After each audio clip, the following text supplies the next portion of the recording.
right, but here we go. Game number 1. Jmillz versus OutOfPoket. OutOfPoket trying to defend his title, but he has to go through Jmillz and a whole bunch of people first. It's going to be a Moltres versus the Lapras to start things off. Yeah, this is a great lead for Jmillz because you double resist those side waves, and you will survive an Ice Beam or an Aria, depending on what OutOfPoket chooses to throw here. And it actually lets Jmillz throw first, so he will be landing this move. OutOfPoket immediately no shields. He doesn't care if it's a Brave Bird or... Oh, it is a Brave Bird. It lands, leaves the Lapras very, very low. They both immediately pivot, and you have Lapras into Shadow Talonflame. This is a very uncomfortable matchup for both, I believe. The pacing on those Sparkling Arias is going to outpace the Talonflame to those moves, but Talonflame can actually throw Flame Charge here and boost its attacks. Those Shadow Incinerates will start to really chip away at that Lapras. Yeah, I don't think Jmillz is going to shield the first Flame Charge here. Oh, OutOfPoket actually undercharging a little bit, maybe trying to be a very calculated farm down. Let's see if that's going to pay off or not here, but he's got to go and shield again. He burns the second shield. There's almost no health on the Lapras either,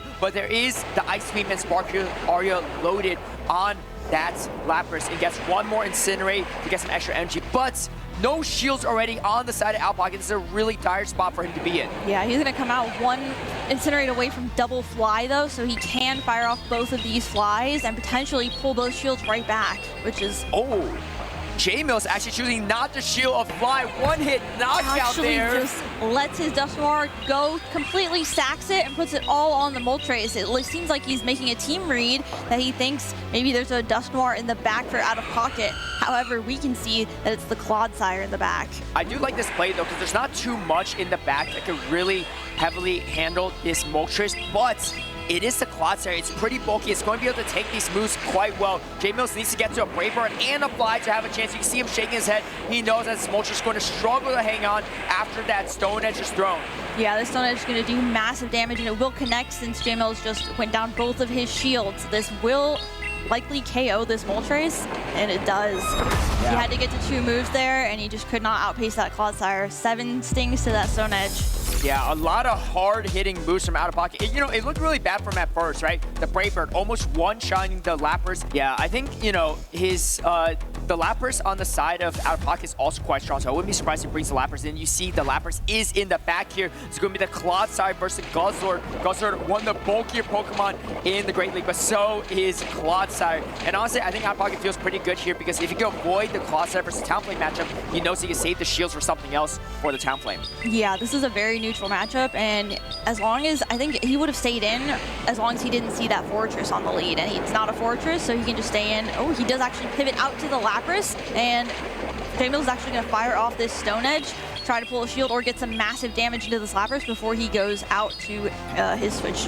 Yeah, I think OutOfPoket is predicting that there might be a Dusknoir in the back, so saving that Brutal Swing for later. But this is a really good spot for your Jmillz to be in, because you only have resisted charge attacks for this Lapras Mirror. Sideway does not do enough damage in these bulky mirror match, which means that Jmillz can farm so much energy with the Sideway on his own Lapras, and that's going to be really difficult for OutOfPoket's backline. You have the Ice Beam for the Guzzlord, you have the Sparkling Aria for the Talonflame, able to grab shields no matter what against those Pokemon or just take them out. Yeah, and the switch timers are very misaligned here, so Pocket can actually get back out potentially, and he does snipe with that Brutal Swing. He actually has 2 loaded, so he can throw back-to-back here, which will be enough to KO this Lapras. So let's see if he does.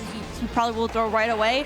Does Jmillz want to protect all his energy? He has almost 100 energy here. He does. He's almost at back-to-back Sparkling Aria, and Guzzlord is approaching Sparkling Aria range. Oh. He can actually swap back out into Clodsire, though. Save all that energy for later. I like this play a lot, too. Jmillz knowing that he has to throw the full Ice Beam at the Guzzlord, which is really awkward, because then he doesn't come away with any remaining energy for whatever's in the back.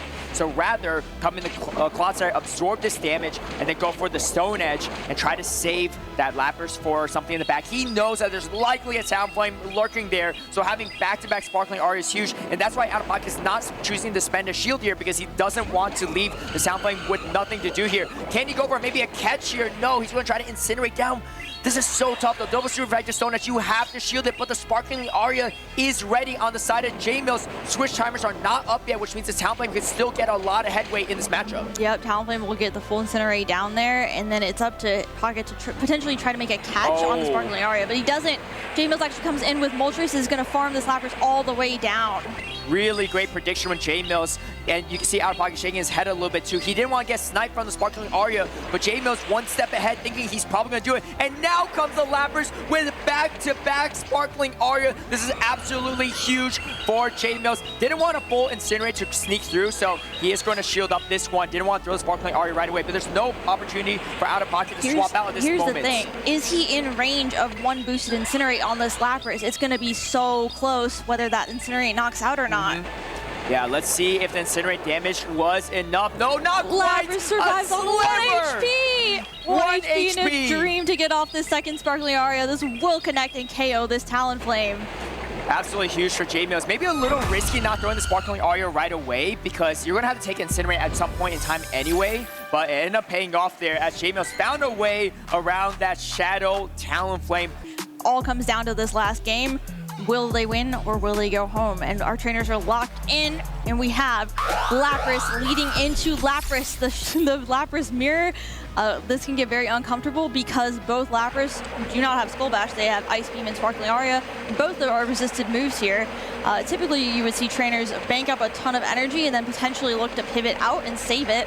But they may also throw here just to try to chip down the Lapras a little bit, especially because Jmillz has the Clodsire in the back, does not want to see a Lapras, and OutOfPoket has that Shadow Talonflame in the back, which also doesn't want to see the Lapras. They might just stay here and be uncomfortable for a little while. Yeah, definitely. The longer we're in this, it's better for OutOfPoket because the Lapras matchup versus Talonflame is much more dire.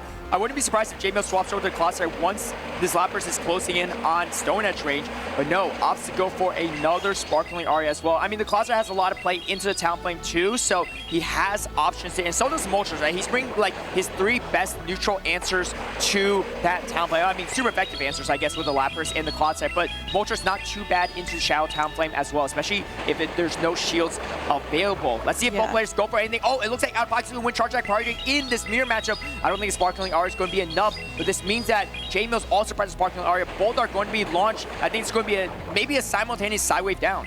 Yeah, both trainers could look to pivot out here potentially and save their Lapras though for a catch later on. So we might see that happen. Oh, they both simul pivot out, and we have Guzzlord into the Clodsire.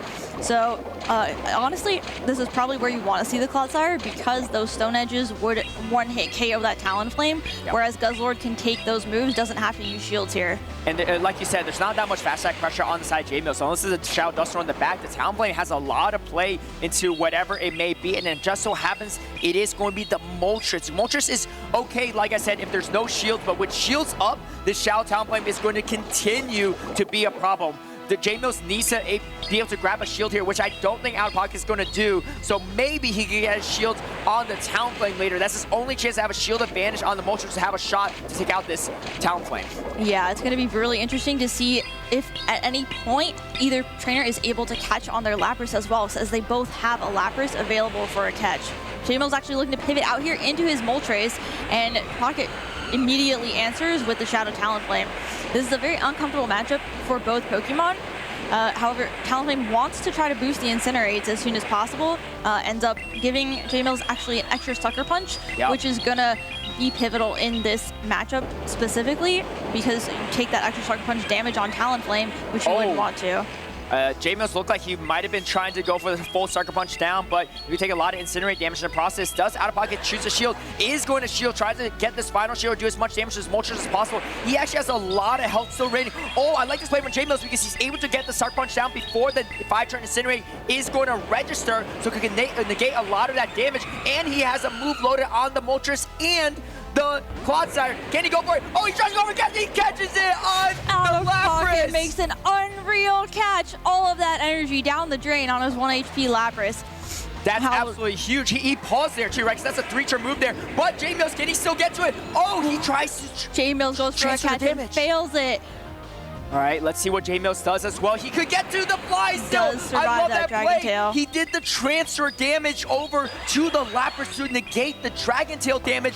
Grabs the shield. He still has a move on the Clodsire, but there's so much energy in Guzzlord, and Guzzlord is going to throw the brutal swing. It's going to get Charge Attack priority, and OutOfPoket clutches out here in game number 3. OutOfPoket will be moving on in the loser's side bracket. Jmillz will be going home. Pocket will continue to defend his title. Wow, what a series right there, especially that final game, that game 3. It really shows the prowess of the mechanical skills of both of these players, right?